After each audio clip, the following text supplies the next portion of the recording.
అస్మద్గురుభ్యో నమః. శ్రీమతే రామానుజాయ నమః. పద్మనాభోరవిందాక్షః పద్మగర్భః శరీరభృత్ మహర్దిరుద్ధో వృద్ధాత్మా మహాక్షో గరుడధ్వజః. ఓం పద్మనాభాయ నమః. పద్మపు మొగ్గ వంటి నాభి కలవాడు. ఓం అరవిందాక్షాయ నమః. అరవిందముల వంటి రెండు నేత్రములు కలవాడు.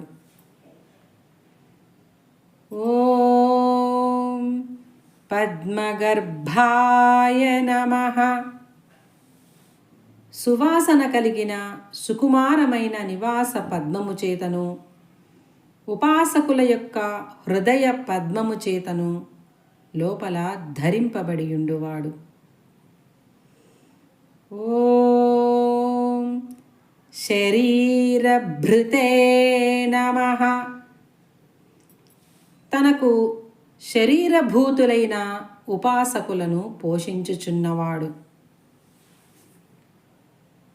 ఓం మహర్థయే నమః.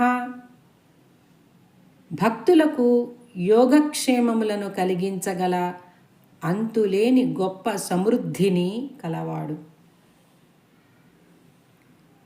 ఓం రుద్ధాయ నమః.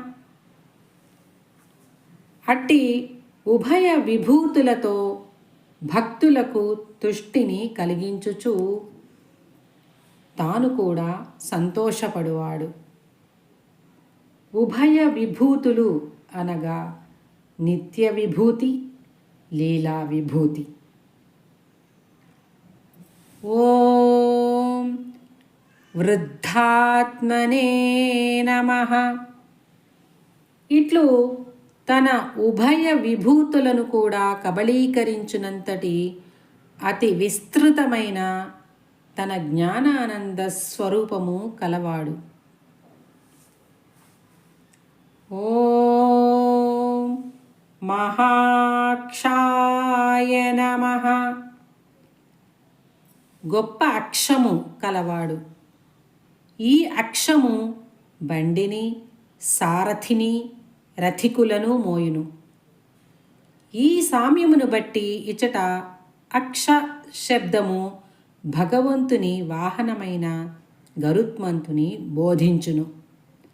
గరుడు వాహనముగా కలవాడు అని అర్థము.